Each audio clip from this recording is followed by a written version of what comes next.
নমস্কার বন্ধুরা, ভিলেজ রান্নাঘরে অনেক অনেক স্বাগত জানাই। আজকে নতুন ভিডিও নিয়ে চলে এসেছি। আপনাদেরকে আইসক্রিম বানিয়ে দেখাবো। 1 কেজি দুধ আমি দিনে ফুটিয়ে রেখেছি গরম করে, আর এই দুধে আজকে আপনাদেরকে আইসক্রিম বানিয়ে দেখাবো। অবশ্যই আপনারা ভিডিওটা দেখতে থাকবেন। নমস্কার বন্ধুরা, ভিলেজ রান্নাঘরে আজকে 1 কেজি দুধ নিয়ে এসেছি, দিনের বেলা ফুটিয়ে রেখেছি। এবার আইসক্রিম করে দেখাবো, আপনারা ভিডিওটা দেখতে থাকুন। করার জন্য কড়াইটা বসিয়ে দিয়েছি, দুধটা ঢেলে দিলাম।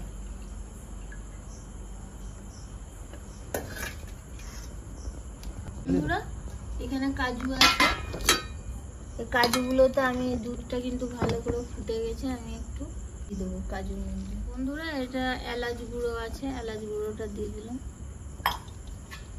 দুধটা কিন্তু যাতে না লেগে যায় তার জন্য এরকমভাবে আটা দিয়ে দিয়ে নাড়তে হবে। বন্ধুরা, দুধটা ফুটে দেখুন কতটা কমে গেছে, অনেকটাই কমে গেছে। এবারে কিন্তু নারকেল গুঁড়োটা দিয়ে দেবো,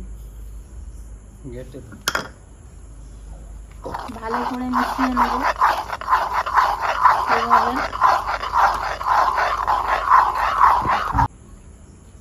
বন্ধুরা, হয়ে গেছে, এবার নামিয়ে দেবো, তারপর ঠান্ডা করব।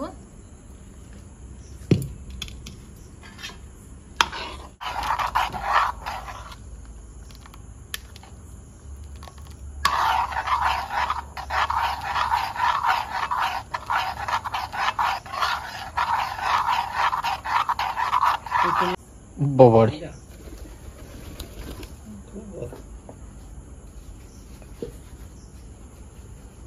দিচ্ছি ফালুদা স্ট্রবেরি ফ্লেভার।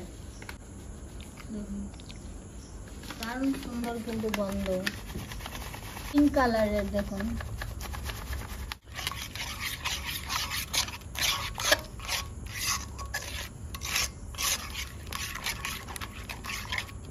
সাদার মধ্যে পিঙ্ক কালার দেওয়া হয়েছে, কত সুন্দর কালারটা এসছে। দেখুন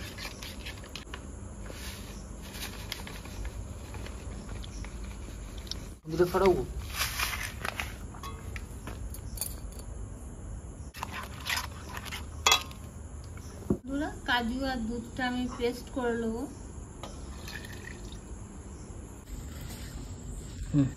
পেস্ট করা কাজুটা আমি দিয়ে দেবো।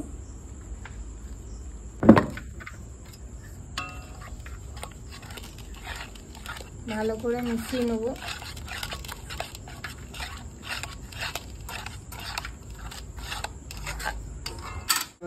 ঠান্ডা হয়ে গেছে, মিক্সারে দিয়ে পেস্ট করে নেবো।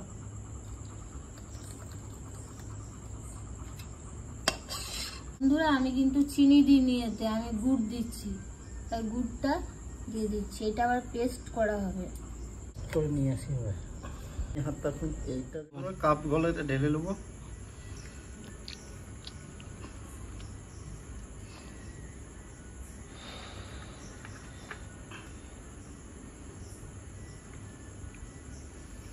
এটা কিন্তু 8 ঘন্টা রাখতে হবে আইসক্রিম। 8 ঘন্টা ফ্রিজে ভরে দেবো।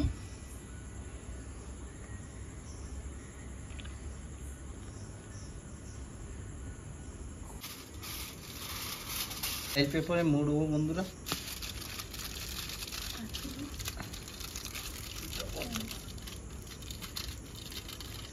আচ্ছা, নেই দেখলে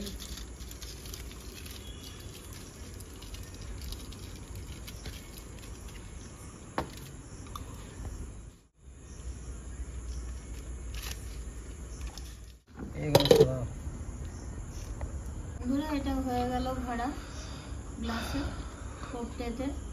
এবার কিন্তু 8 ঘন্টা এটা ডিপ ফ্রিজে ভরে রেখে দেবো, তারপরে এটা আইসক্রিম তৈরি হয়ে যাবে। বন্ধুরা, রেডি হয়ে গেছে।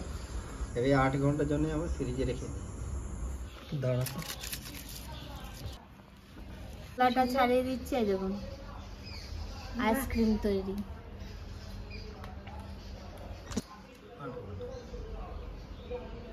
বন্ধুরা, 8 ঘন্টার পর কিন্তু এগুলো আমরা ছাড়াচ্ছি। দেখুন আইসক্রিম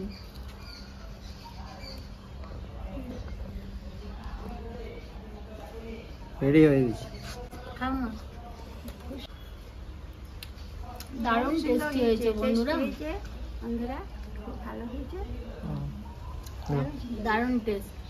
দোকানে আর যেতে হবে না কিনতে, বাড়িতেই আপনি বানিয়ে খেতে পারবেন। বাড়িতে বানানোর টেস্টই আলাদা। বন্ধুরা খুব সুন্দর হয়েছে আইসক্রিম, দেখুন বন্ধুরা দারুণ হয়েছে, দারুণ। আপনারা এইভাবে বাড়িতে বানাবেন, দেখবেন খুবই ভালো লাগবে। ভিলেজ রান্নাঘর চ্যানেলটিতে রেসিপিটা কেমন লাগলো অবশ্যই কমেন্ট করে জানাবেন, আর লাইক শেয়ার আর সাবস্ক্রাইব করে পাশে থাকবেন, বেল ঘন্টির পাশে ক্লিক করবেন আর নোটিফিকেশনটা অন করে রাখবেন যাতে ভিলেজ রান্নাঘর চ্যানেলটি আপনার কাছে চলে আসে। সুস্থ থাকবেন, সাবধানে থাকবেন, পরের দিন আবার অন্য কোনো নতুন রেসিপি নিয়ে চলে আসবো। বন্ধুরা ভিলেজ রান্না করে এরকম নতুন নতুন জিনিস দেখা জানে ফেসবুক চ্যানেলটাকে ফলো করুন।